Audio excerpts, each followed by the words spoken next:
topics and opinions expressed in the following show are solely those of the hosts and their guests and not those of W4CY Radio, its employees, or affiliates. We make no recommendations or endorsements for radio show programs, services, or products mentioned on air or on our web. No liability, explicit or implied, shall be extended to W4CY Radio or its employees or affiliates. Any questions or comments should be directed to those show hosts. Thank you for choosing W4CY Radio.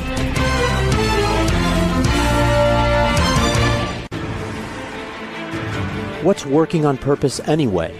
Each week, we ponder the answer to this question. People ache for meaning and purpose at work, to contribute their talents passionately and know their lives really matter. They crave being part of an organization that inspires them and helps them grow into realizing their highest potential. Business can be such a force for good in the world, elevating humanity. In our program, we provide guidance and inspiration to help usher in this world we all want, working on purpose. Now, here's your host, Dr. Elise Cortez.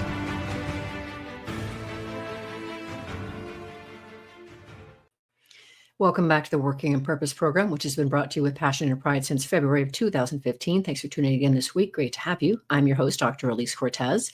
If we have not met before and you don't know me, I'm an organizational psychologist, management consultant, logotherapist, speaker, and author.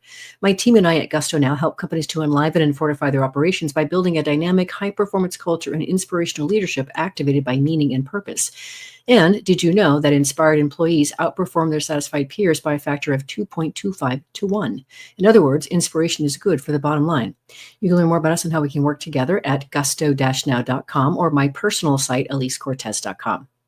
Before we get into today's program, I am thrilled to announce the registration is open for a fabulous new conference for women for which I'll serve as the MC. It's called Thrive in 25 and is a jam-packed few days in Chicago, June 25th through the 28th, 2025, designed to develop women as whole selves. From bolstering your mindset to your financial acumen to leadership to incorporating nature and art into your life to raise consciousness and much more. Visit thrivein25.com for information and to register. Use my promo code GUSTO, all caps, to gain access to the free books and programs I'll be gifting registrants as well. See you there.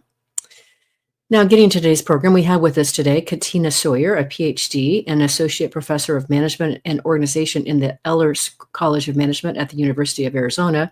She's also co-founder of Worker Being, co-host of the Thriving at Work podcast, and co-author of Leading for Wellness, How to Create a Team Culture Where Everyone Thrives, which we'll be diving into today. Specifically, we'll be discussing workplace wellness, why it's important, and what's in it for you as a leader to improve it, and then discuss several key behaviors leaders can develop to cultivate wellness in their organizations. She joins us today from Tucson, Arizona. Dr. Sawyer, a hearty welcome to Working on Purpose. Thank you so much. I'm so excited to be here. Me too. And I just love celebrating, really beautiful things that get put into the world, like this thing right here, right? Thanks. And yes. as you know, of course, I read it cover to cover. Didn't quite sleep with it, but you're so welcome. You're so welcome. And of course, as I mentioned in our correspondence, there's a lot of things that you're up to in your business, your podcast, your book that aligns a lot with my world. So this Absolutely. is going to be a fun conversation. Okay, so the first thing I want to do is I want to step into let's talk about definitions and situating what we're talking about here. So let's talk about what just wellness means first. Sure. Yeah. So actually, this was something we were interested in when we started writing the book. While wellness has some academic definitions, and actually those take varied forms, so there's not a lot of agreement in the scientific literature of what wellness means either. We feel like when companies say wellness and when employees say wellness, they're not always speaking the same language. And so one of the things that we initially wanted to do in our research for the book was really tack down what does wellness mean to employees when they say they want companies to support their wellness? And what we found is that it had 4 components: a physical component, an emotional component, a mental health component, and a work-life balance component. And those seem to be the things that employees are looking for when they're saying they want organizations to support their wellness. Mm-hmm. Beautiful. So crisp. The other thing that I thought was kind of interesting about that is when it comes to this idea of wellness, I mean, I remember during the pandemic, Katina, when we started talking about well-being as an important thing that the C-suite leaders were focused on. And I thought, oh, this is good. We haven't been talking about this for quite some ever, have we? Even the Gallup organization went from engagement to well-being. And I thought that was a really good thing. And then, something happened. I don't know. So I'm so happy to see that you are advancing this initiative and you've got resources and you're putting this out into the world, because I think it's sorely needed and important. And I think it got sort of sent to the back seat again. Yeah, I think specifically certain components of wellness got sent to the back seat. At the time of the pandemic, people were emotionally suffering quite a lot and having a lot of authentic and vulnerable conversations. And then it was kind of like companies wanted to put Pandora back in the box, Right. We're just going to forget that happened and move forward and readopt our old norms. And that doesn't work. Like, once the cat's out of that bag, it's really hard to go backwards, right? And so while we still see companies spending money on workplace wellness initiatives and doing step challenges and things like that, which aren't bad in and of themselves, certain components, the tougher components, the components that are actually about changing the norms of our workplace, seem to have been pushed back to the back burner, as you're suggesting. Which is really, this conversation is really exciting for me, Katina, because I really am. I'm a future of work sort of researcher. I'm a social scientist. I care about work being a place where people can see it as experience it as a playground and not a soul crushing place that they have to go to get their paycheck. So, and I have seen that gap between how the workforce has evolved, in part because of what's been catalyzed in the pandemic, but yet, unfortunately, our companies and much of our leadership is still, there's a gap between those two domains. 100%. Yeah, I think we are really held on to these sticky norms that we talk about in the book called ideal worker norms, and those norms were actually derived back in time when employees had more focused spheres between work and life that they were dedicated towards. And of course, we've made great progress in having more flexibility and letting people choose which spheres they're more attracted to. Do they want to be more focused on life or work or life, right? But at the time that these ideal worker norms came about, it was more traditional, normative couple splitting, where a husband would go into the workforce and a wife would stay home. And the assumption was sort of that work can be number one at all times and other things aren't interrupting. And while we've evolved somewhat on that front, the world has changed much faster than our norms have. And so we're trying to cling on to this old norm of what it means to be a leader and what it means to be a good employee that just doesn't match the realities of the lives that employees live. Completely agree, 100%. So, there is a lot of research out there. Your research is gold, and there's just so much out there that speaks, to what needs to happen. So why aren't leaders focusing on wellness? And if they do, how are they, as you like to say, treating it? Yeah. So I think that leaders are sort of taking cues from what their organizations ask them to prioritize. And while workplaces have been investing more time and energy and attention into employee health and well-being, it's not what they ask their leaders to focus on. They ask their leaders to focus on results and the bottom line, Right. and making sure that, they're delivering on expectations. And because they're not asking leaders to see and framing these wellness initiatives or wellness focuses in as part of what does help drive those results, leaders view them as being at odds. And so they think, well, either I can make people happy and healthy or I can drive results. But when push comes to shove, I'm going to just try to be results focused, which often means, overwork, making people put the pedal to the metal, deprioritizing their lives, which we all know is a recipe for burnout and a lower level of productivity in the long term. But what they're trying to do is prioritize what they hear their workplace is saying. And workplaces are not often putting these two things in conversation with one another. That was very crisp. So that brings us to then, what can we actually do as leaders to start to change the tide of the ship? And I love that in all the research that you do, and I love research too, this is great. You found at least two kinds of leaders. And I don't know if there were more in your research, but I'm interested, certainly what you talk about in the book, the generators and the extinguishers. So let's let our listeners and viewers understand what are those two leaders like. Sure. Yeah. So in the research we did for the book, we asked people to nominate and discuss with us leaders they had who they felt were exemplary at supporting their wellness. And we did dozens of in-depth interviews, and then hundreds of people filled out surveys afterwards to sort of verify our findings, to try to understand who those people were and what they were doing.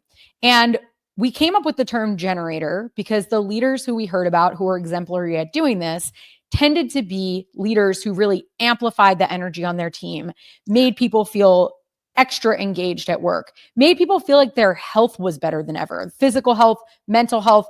So not only were they thriving in their workplaces, they were also feeling like their lives were improving, and that they were having a great level of work-life balance, that they actually were reaching a balance that was appropriate for them, that they felt in balance.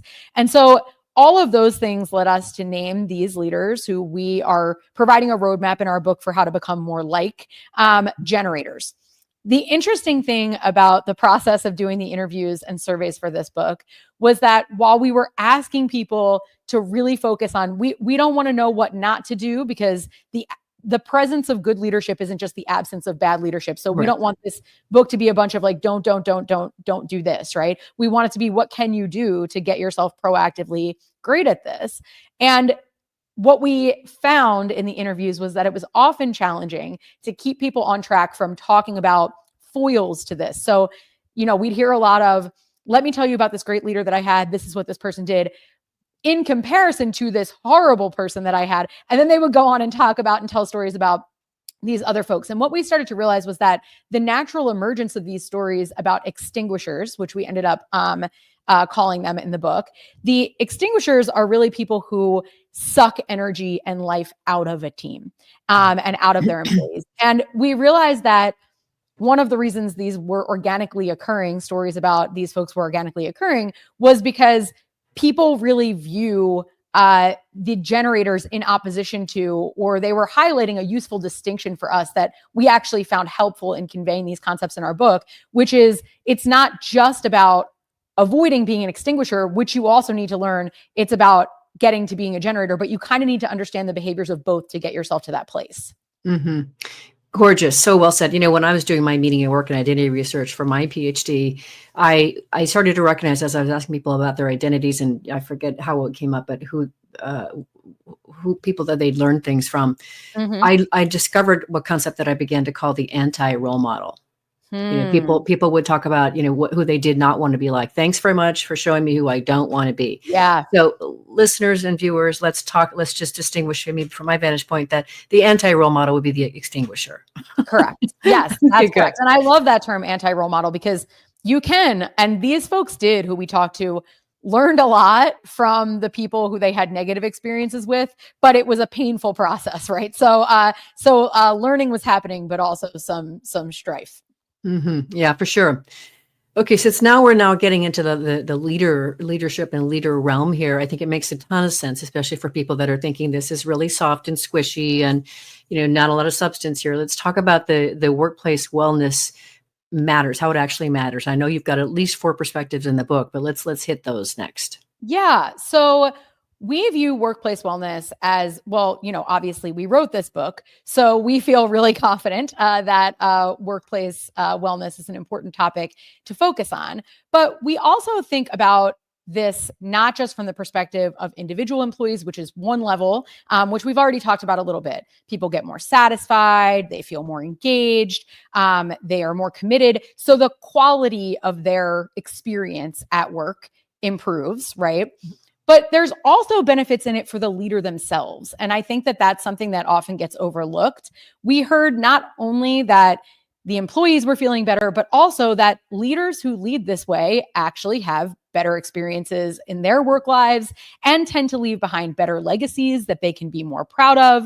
They also have teams that are willing to kind of stick with them, stand by them. They have stronger relationships with them. And as human beings, we want to have strong relationships with people across domains, whether that's work or in our personal lives. So the leaders actually end up having a better time. And then the last 2 have to do with organizational and societal implications. So when individuals and leaders are thriving and having better experiences and stronger relationships and feeling more productive and committed, that rises the tide of the organization. The organization overall becomes more productive. Bottom line goes up. They also become a better place to work. So easier to recruit and retain talent, but word of mouth goes a long way. People speak more positively, that net promoter score that folks sometimes talk about. So your organization looks better, feels better, does better. And the last piece, which is really what got Patricia and I into doing industrial organizational psychology to begin with, is that businesses can have a huge impact on society. And when we think about the responsibility that organizations have to produce healthy, whole citizens who have energy to give back to their communities and their families and their friends, that's something that can boost an entire area, an entire region, right? When you have good employers in that area, because if you're spitting out a bunch of people who are burnt out and irritated and frustrated and just want to roll up in a ball and go to bed at the end of the day versus people who want to get out of their workplace and have a great meal with family and friends and go coach their kids' sports team or whatever the case may be, that improves whole communities. And that's what we really think is great about unlocking these secrets, is that as a leader, you can see the ripple effects down, but you can also see the ripple effects out and up. I really align with that, Katina. I'm a conscious capitalist, and my business books are certainly grounded in conscious capitalism. Yes. And even if we just, forget about all the amazing bottom line results that you're going to get by focusing on this, and you start to recognize that business can truly be a force for good in the world. It's so inspiring. And what we also know, Katina, is those kinds of organizations that behave that way, that perform in that way, tend to attract a lot more investors. They're interested, right? And then, of course, employees, as you were saying before, opt into that with their feet, and consumers opt in with their wallets.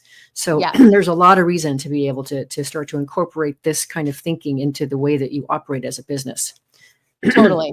Speaking of business, I got to ask you about yours, and if you got to start with why you named it Worker Being. It's so fantastic. So tell us about Worker Being, how it came to be, and what you're doing.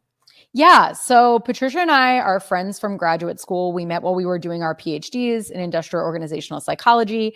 And we both studied sort of similar things that had to do with what helps employees and workplaces to thrive. She studied more emotions at work and the expression of emotions at work. I studied more on the diversity and inclusion side of things, but we were both interested in the same end goal. We stayed in touch as friends after graduation, close touch. And I went into academia and she went into practice. And we ended up at a friend's wedding. And after a couple of glasses of wine, we were talking about some of the things that were kind of frustrating us about what we were hearing from students and clients. And one of those things was that we felt like there wasn't a lot of translation of the science of workplace wellness into the actual workplace, right? And so we knew there was all this great research out there that we had learned in graduate school, but we were still noticing that our students and our clients were asking us very basic questions for which there was like decades of research on to answer those questions. And that was making us realize that this information must not be very accessible to the average employee. So we started thinking about why that was. And one of the main reasons is because, well, first of all, you need training to decipher these academic articles where a lot of this research sits. And second, they're behind a paywall. And so if your organization doesn't have access to these things, which most don't, it's really challenging to get your hands on that. So you're always reading a synthesis or other people's take on the research as opposed to the source. And that can sort of muddy the waters, right? So our initial idea with Worker Being was, let's start a blog where we take different topics that we know the research on, and we make them very accessible, and we link to other places that are not behind a paywall where people might be able to actually access some of this data and start spreading the word that way. And once people caught on to the blog, they suggested that maybe we start a podcast because people don't always like to read. They also like to listen. So we did that. And then as we were doing those two things, we noticed that people kept asking us a lot for actions. So yeah, I really believe in the power of workplace wellness, and I like what you're both doing. I'm a leader. Give me a roadmap. Give me an action plan. And when we went to the literature to look for that, that was one of the first times we got kind of stumped. There wasn't really anything out there that provided that. So we decided at that point to pivot and do some of our own original research, which is what produced the book. And to round out the answer, why do we call it Worker Being? We think the idea of a worker bee is a well-known concept that you're sort of just this, put your head down, cog in a wheel. And we want people to shift their focus away from employees being worker bees to thinking about their well-being. So Worker Being was born. Gorgeous. I love it. Okay, and on that note, let's grab our first break. I'm your host, Dr. Elise Cortez. We're on the air with Dr. Katina Sawyer, an associate professor of management and organizations in the Eller College of Management at the University of Arizona, also co-founder of Worker Being and co-host of the Thriving at Work podcast. We've been talking about what is workplace wellness, why it's important and why you should care about it. After the break, we're going to get into teaching you about some of these generator behaviors leaders can develop and embrace to create that kind of a workplace for your organization. We'll be right back.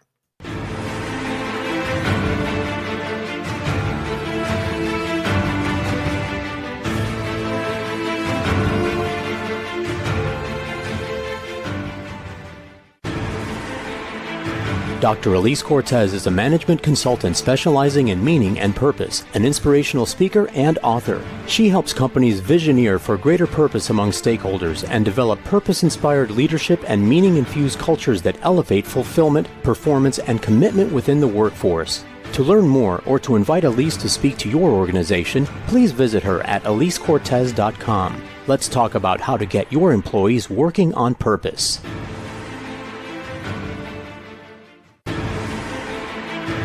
This is Working on Purpose with Dr. Elise Cortez. To reach our program today or to open a conversation with Elise, send an email to Elise, A-L-I-S-E, at elisecortez.com. Now, back to Working on Purpose.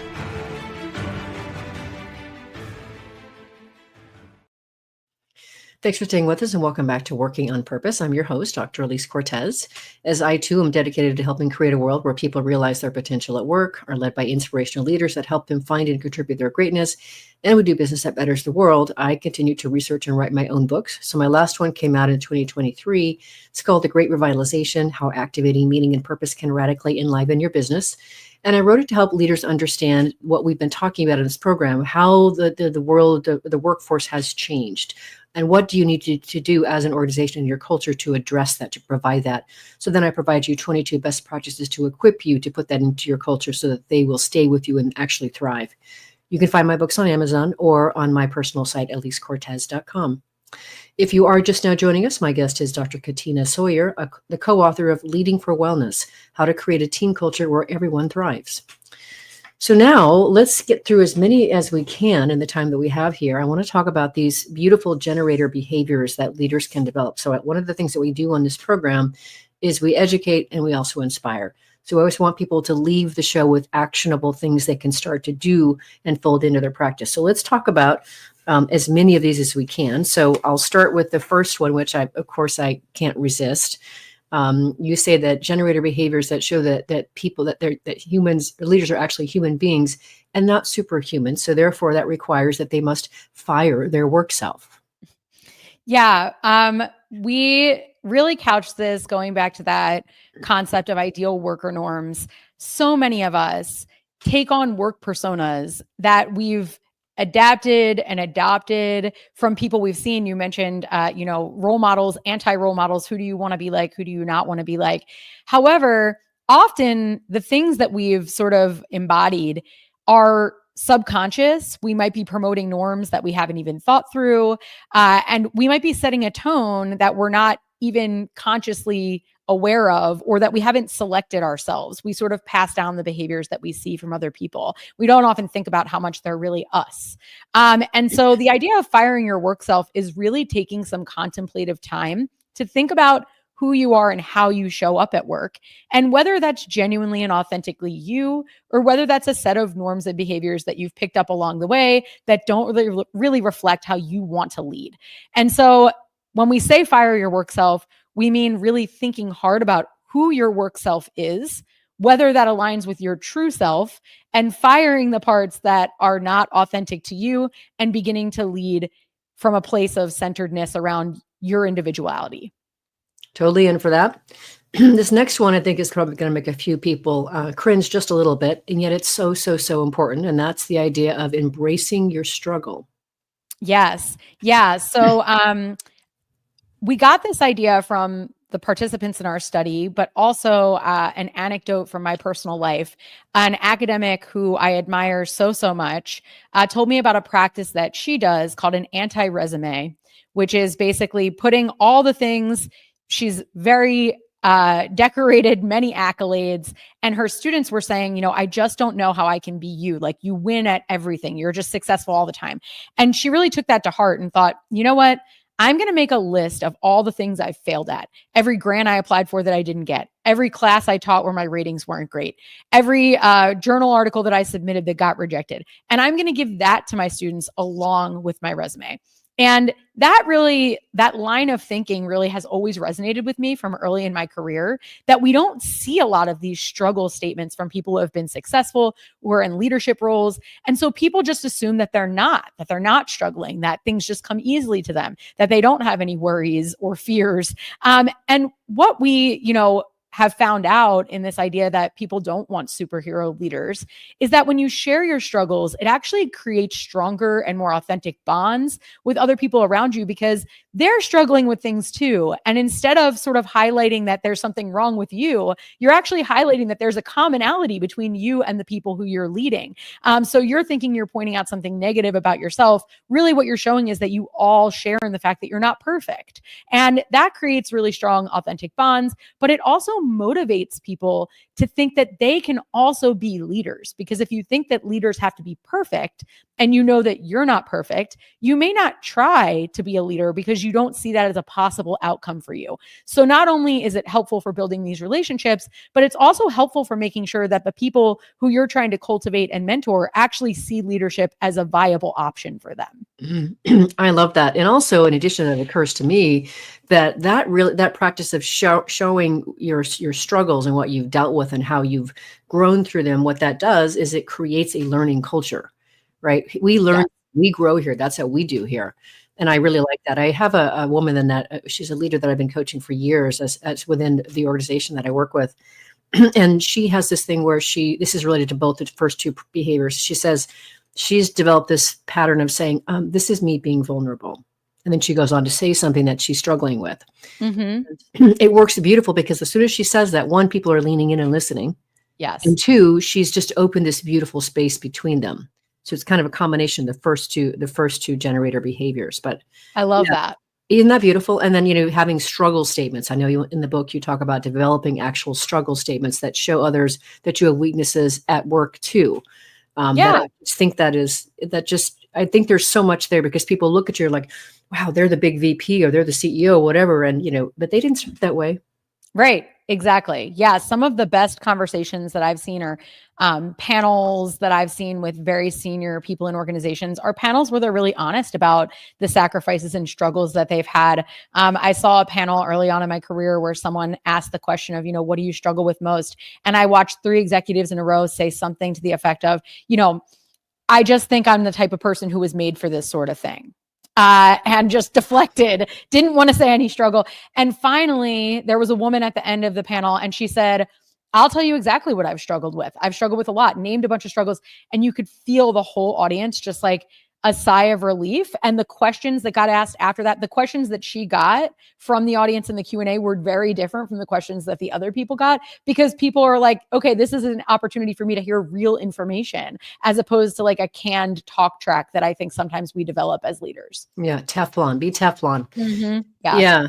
Okay. So next behavior for generators that we want to develop, ladies and gentlemen, setting the right tone. Yeah. So we are taught, and, I'm guilty of this too in my own career. Patricia and I have talked about this. We're taught that the measure of productivity and performance and success is how much time you spend working. And that's sort of beaten into us from an early age that time matters. So we see all these time-based behaviors, people sending emails extremely early, extremely late. I had a friend who worked for a company where they installed nap pods as part of a wellness initiative, and people used it to sleep at work to show that, they were actually never leaving, right? So there are, these signals that people try to send that they're putting in the most time. And what these leaders do is they understand that time is not really the most important metric. The most important metric is not how long you're doing something for, but how well you're doing something. And so they focus a lot more on the quality of experience that employees are having, which produces a higher quality level of work. So setting a positive team tone, recognizing employees for the work that they do, making sure that people have appropriate levels of balance. These are all things that come back to you and actually end up saving the team time. So many leaders tell us that they don't have time to think about the tone because they're always putting out fires and things are always going wrong. Well, when you set a good tone, the people on the team don't feel like they constantly have to come to you to solve all their problems. They help each other solve problems. The environment becomes more collaborative.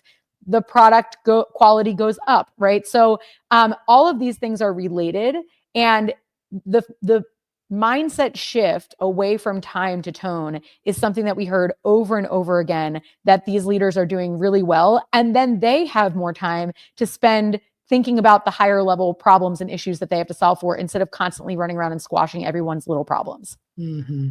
This is not quite the same thing, but there's a tangential relationship here. I wrote about this in my book, The Great Revitalization, is we need to move away from management by presenteeism. Can I see you? To management by productivity. What is your output? Yes. And it might be that that same output gets done in 6 hours instead of 9 or 10. But back to the quality piece of it. And I think that is a crucial, critical next step to get us to focus on that, to get us away from these outdated practices of how we've been managing employees to really this newer, more productive, conscious, elevated way that I think is really merited for today's times. Yeah, agreed. And that deliverables focused culture is important. The thing that now we're struggling with is that, once somebody gets something done in 6 hours that could have taken 9, they're like, oh, great, you have an extra 3 hours. Now do this other thing, right? So you also have to realize and we'll get more into this later, the joy in allowing your employees to have a life, that if they finish their work, and that's not an excuse to pile more on, that you can actually let them then take that time to replenish themselves from what was probably a lot of hard focused work that they did for that period of time. Mm-hmm. And to take into consideration, there's a lot of research out there that I've been seeing that indicates how traditionally employees that have been, the ones that were full-time in the office, they would spend a lot of time in the office, but they were also spending a considerable amount of time planning their vacations at work, handling their social calls, et cetera, at work. So if we're more expedient and focused in actually what we're producing, and therefore it seems to take less time, I think it would be really interesting to see, are we really comparing apples to oranges or apples to apples here?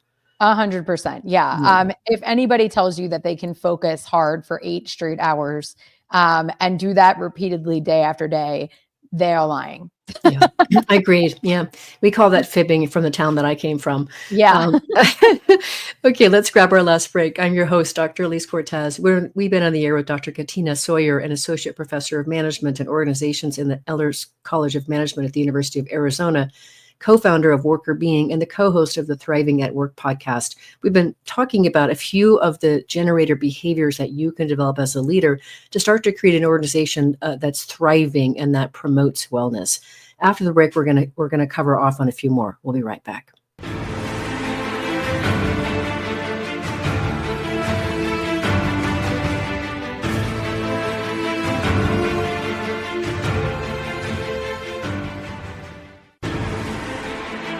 Dr. Elise Cortez is a management consultant specializing in meaning and purpose, an inspirational speaker and author. She helps companies visioneer for greater purpose among stakeholders and develop purpose-inspired leadership and meaning-infused cultures that elevate fulfillment, performance, and commitment within the workforce. To learn more or to invite Elise to speak to your organization, please visit her at elisecortez.com. Let's talk about how to get your employees working on purpose.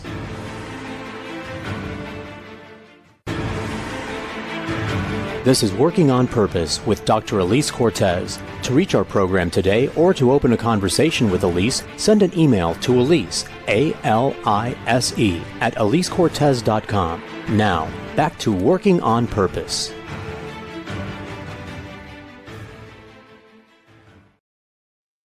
Thanks for staying with us and welcome back to Working on Purpose. I'm your host, Dr. Elise Cortez. I mentioned in the last break that my last book came out, The Great Revitalization.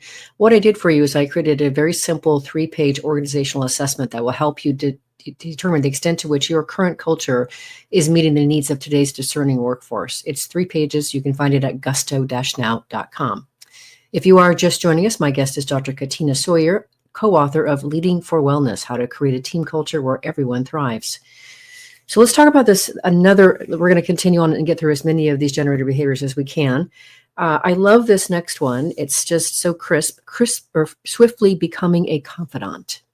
Yes. Yeah. So in this portion of the book, we talk about the fact that leaders who are quite good at building strong relationships focus on them from the beginning and invest the time and energy up front in those relationships. Doesn't mean that you can't go backwards if you haven't done this already with other people, but as you onboard new people, thinking about how you invest the time up front to really quickly build a strong connection. And so we came with this idea of SWIFT. And so SWIFT is all about setting aside time, to dedicated time to really have meetings with employees where you don't talk about work. You talk about things that are important to them outside of life. You're creating a welcoming environment where they feel comfortable to speak with you. So you're not sitting behind the desk being all rigid. You're inquiring about things that matter to them, asking a lot of questions so you can learn more about who they are as people and what matters to them and what motivates them. And then you're following up on the things that you learned. You're bringing them back up in conversation, asking them about things that they mentioned. So if they mention that and their children are extremely important to them and there are certain activities, maybe their son is excellent at violin, the next time you see that person saying, how are things going with the violin with your son? And, bringing up things that you share in common, little things like that go a long way. And then finally, reflecting, taking time to think about, okay, based on everything that I know about the people on my team, how can I make my leadership even better? How can I facilitate creating a motivating environment or a more connected environment, given the information that I've garnered through these SWIFT meetings? Mm-hmm. I really embrace that too, of course. There's nothing in your book that I don't embrace. But, I remember I've taught over the years, so many supervisors, first time that they've managed people, then managers and leaders and senior leaders. And one of the things I've always said over the years is just how critical it is to develop the capacity to really go looking for and seeing and celebrating your people. There's something so beautiful and magical when people feel seen, really seen for who they are and celebrated for it. Not just, I tolerate you, I see you, but you're amazing. I see how special and the unique human that you are walking the planet. 100% agree. Yeah. And you can't really celebrate those things if you don't know what they are. So asking those kinds of questions can help you get that information. Yeah. I don't think it counts that we can celebrate. Oh, look, you're breathing. That's so cool. Right. Yeah. Agreed. Okay. This next one is really, really near and dear to my heart, Katina. Be elastic. Your way isn't always right. And the reason I want to start with or situate that way is I know how easy it is. When you're wet, this works really great for me. Wonderful. You're not the only me in the room, especially not on your full team. So if you could expand on this generator behavior, be elastic. Yeah. I think a lot of times, particularly for leaders, we think that what got us to this position is going to be exactly what gets other people to this position. And the reality is that different people work in different ways, and both of your ways, if you're thinking about an employee who you're mentoring, can be equally effective while looking quite different. And we saw a lot in the Extinguisher camp of leaders being like, do it this way. You need to do it this way. I worked with someone who an interview question that they used to ask was, if you found out that a very successful person structured their day this way, what would you do with that information? And if you gave the answer in the interview anything other than I would also structure my day exactly that way, that was considered a wrong answer in the interview. That's the sort of thing that we're talking about here. There's not one way to success. And it's great for you to share what's helped you get to be where you are. And maybe that will resonate with other people. But the expectation that people have to do it exactly the way that you've done it is really putting people in a box that's not aligning with their personal preferences and what's going to make them most successful. 100% agree. Now, related to that, this is really fresh for me. I guess I knew this intuitively, but I've never seen anybody distinguish it this way. You describe how people approach work either as segmenters or integrators in terms of how they fit work and life together. Yeah. So this is a term that came from the research and not from our research, from other folks' research that we saw coming up again and again in our research that seemed to matter for how generators were managing their employees. So integrators are folks who like to intersperse work and life activities across the course of the day. That means that their workday is usually longer because they're taking time out in the middle of the day to do life activities. And they don't find any hindrance in switching back and forth between life and work tasks. They like it that way. Segmenters are different. Segmenters are people who say, I'm starting my workday at whatever time and my workday ends at this time, and interruptions really throw them. They like to be in one headspace and then shift to another headspace. So they're much more bothered by sick person in their household who keeps interrupting them during work time, or a boss who calls them outside of work hours, right? That throws them off much more. Neither of these is better or worse than the other. They both can be equally productive. The problem is that people often expect that the way they would do things is the way that other people should do things. So an integrator who, has spent their day sprinkling in other life activities and then reaches out to a coworker on their team at 6 p.m. who's a segmenter and says, hey, can we talk for a few minutes? Is going to get annoyed when that person says, no, I'm not available, but we can talk tomorrow morning, right? Thinking that they're not maybe as dedicated or on the job. The reality is that person may have put in more time during the day than that person did, and they're just being good about setting their boundaries. So a first step or an entry point into understanding these two ways of operating is to ask the question, to get a sense of who on your team operates this way, and then to recognize that your way is not the best way. So the same idea of being elastic, right? Just because you're an integrator or segmenter doesn't mean everybody else has to be. Mm-hmm. Yeah, I think it's helpful. And I know that I've heard many people have been a little bit surprised. The simple idea of, what's the golden rule? Treat others as you would like to be treated, except that's not good enough. You need the platinum rule, which is, treat others as they wish to be treated. That's another level of understanding and engagement. Yes. So important not to assume just because it works for you, that will work for them. And I'm an integrator. So I can appreciate that. And Me too. Part of my team are segmenters, and I totally appreciate that and applaud that. But I really liked how crisp it is that you've given me this terminology to be able to distinguish that. It's just gorgeous. Thank you. You're welcome. So you mentioned boundaries before, and this next one I thought was really powerful when it comes to really cultivating wellness in an organization, the idea of becoming a boundary bouncer. Yeah. So we were thinking about what's the right imagery for this. And one of the things that kept coming up for us was this idea of a bouncer at a club, and there's a velvet rope, and you've said, this is my boundary. This is my non-negotiable. I won't take a work call during my daughter's soccer practice, right? Like, I want to be really present for that. And unfortunately, what we see in a lot of the stories about extinguishers is that the extinguisher will say, oh yeah, no, totally, that makes sense.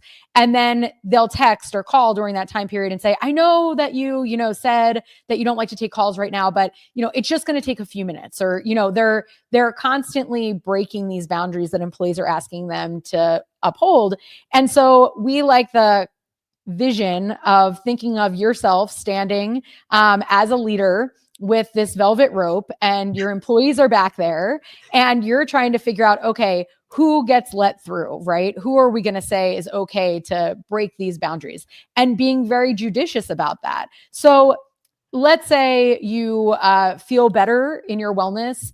I know for me, my eyes start to hurt if I stare at a screen for too long. So taking a little screen break is very helpful for me in being able to continue to be productive in my day. So let's say someone has that and they say, I would love to, be able to get away from the computer and take a walk every day from 12 to 12:30. And if I could hold that time sacred on my calendar, it'll make me much more productive later in the afternoon. The leader would make sure that other people on the team respect that boundary. If there's a non-urgent or even, an urgent but could be done at a different time that day, meeting that comes across their desk that employee needs to be in, they would make sure that people are not trampling over that or encourage the employee to hold that time. However, let's say there's a client call that's happening and the only time the client can make it is noon on Thursday. And so for this one time, you might have to take your walk at 1 instead of noon. The leader might say, okay, velvet rope for this one instance. That can't repeat over and over again, right? But being really clear about making sure that the default is upholding the boundary. You're not really allowed in here. This is a VIP area, as opposed to the default being like the velvet rope's open and just run on in. Yeah, I think that's really, really powerful. When people feel like the leader is protecting them, really cares about their well-being, their wellness, and they recognize, when somebody from another department calls and says, "Hey, I really need you to get this report out." Actually, no, they don't. Yeah, Is there room for us to get this to you tomorrow, kind of thing, exactly. right? And I think that's just such a really crisp, fresh perspective, Katina. Just really good stuff. Thanks. Yeah, good stuff. Okay, now let's talk about the next generator behavior, the power of person-centered planning. Yeah. So this is sort of at the heart of a lot of things that we talk about in the book, but we put it at the end because it's one of the meatier concepts, and you kind of need to work up some of the other skills to be able to engage in this well. But the idea is that you're tailoring your approach to the individual employees who are on your team and trying to avoid blanket solutions. And what this means is that the idea of person-centered planning is a Rogerian idea from the psychology literature, where it's been used in therapy, where you're listening to someone with non-judgmental, positive regard about what is important to them, what they'll need to feel in balance. And you're using these skills of, recognizing that your way is not always the way, and building these swift connections in order to really facilitate a positive process. But the idea is that the employee feels comfortable sharing with you things that are getting in their way of being productive at work, things that would be really helpful for them to be productive at work, things that would be helpful for them in their lives, right, to feel more whole and happy as human beings, and that you're really listening to and gathering that information and using that information kind of like a map of how to support that employee, and then looking across the employees who you support and understanding what can you do to create an environment where they're all most likely to thrive. And that might mean meeting people where they are with certain things. And that might also mean like, hey, win for me. Everybody said that they would love for us to take a 15-minute mindfulness break at 3 p.m. every day. So we're going to try to do that, So there are certain things that might work for everybody, and there are certain things that might work only for one person or two people. So trying to be as much as possible, no world is perfect, and nobody's going to get every single one of their needs checked off, right? But to the extent that you can, trying to tailor your approach to your team can be really helpful. Mm-hmm. And that, again, that takes, that time, that just focusing on the person, the relationship development, as we talked about before, all those things that are so important. And what I want to emphasize here, ladies and gentlemen, is that the more you incorporate these behaviors into yourself as a leader, the more all your relationships across your life are going to improve. Everything's going to get better when you incorporate this across your life. So it's just beautiful. It goes that ripple effect we were talking about before. 100%. So we're coming to the end of the show, and you have a chapter here on leaders embracing the idea of eliminating mental health stigma, which we don't have time to go into, but I want to situate that as also an important thing, that they got to take a stand for that to really make this work well. And then also, as you incorporate and start to embrace these behaviors, especially in an organization that doesn't naturally have them, you're going to get backlash and you're going to get pushback. So Katina and Patricia have some great stuff in their book, and I'm sure on their podcast and in their consulting, to help you with that, navigate those waters. So I just want to situate that, we want to round this up, because we recognize that you becoming this human being that we're talking about, encouraging you to become, you will face resistance from those who don't understand it and who haven't quite gotten there yet. Absolutely. Yeah. And we do provide some strategies for navigating what if you're housed in a toxic work culture, or what if you don't have a lot of champions that think that this is a good idea, or what if you're getting burnout trying to, tailor these solutions to everybody on the team, and you're feeling like it's taking a lot of your time and energy. How can you streamline things, and how can you replenish your own energy? Mm-hmm. It's greatness. Well, as you can see, I'm a fan. I'm certainly happy to evangelize this. I'm so happy to meet you, Katina. I'm so grateful that this all worked out, that you and I got to meet as well. I look forward to meeting Patricia as well. Yes. I think you probably know by now that this show is listened to by people around the world who really are either trying to cultivate their own leadership acumen, prowess, or they're trying to learn, how to become better in their own career, or maybe even they're leaders that are trying to create those organizations that better the world. What would you like to leave them with? Yeah, I think that if we could summarize things in one sentence, it would be that wellness is not a program or a Band-Aid. Wellness is about the day-to-day experiences that your employees have. So if you really think about how to cultivate positive and uplifting and supportive day-to-day experiences that match people's wellness needs, you're going to do a lot better than throwing spaghetti at the wall with a wellness budget and putting a bunch of programs in place that you're not sure what's going to stick. Beautiful way to finish, Katina. Not surprised. All right. So listener, thank you so much for being on, Katina. It's just really a delight. Just a great, wonderful surprise that I got to talk to you. Awesome. All right. So listeners and viewers, you are going to want to learn more about Katina Sawyer and also her co-author, Dr. Patricia Grayberick, their podcast, the work they do at Worker Being. So start by visiting their website. It's Worker Being. Let me spell it for you because it's a little bit of a different spelling on both. Worker is WORKR, no E. Being, BEING, two E's, BEING.com. So workerbeing.com. Last week, if you missed the live show, you can always catch it via recorded podcast. We were on air with Tanielle Miller talking about her book, The Flourishing Effect, Unlocking Employee Thriving and High Performance as Your Competitive Advantage. It was an incredibly educational and inspiring conversation. One important thing I took from our conversation is that in a time when 70% of the workforce is disengaged, Tanielle helped us understand that people don't choose to disengage from work, deciding to wake up and spend most of their day in a state of boredom, frustration, anxiety, stress, and alienation just to earn a paycheck. Rather, disengagement is a coping mechanism any healthy human would employ to avoid the cognitive dissonance or mental discomfort of having to function in an environment where they find themselves unsafe, stifled, or in an otherwise warped experience of reality. In other words, there is so much we can do to create environments and work experiences to help people thrive at work that are not present today in most workplaces.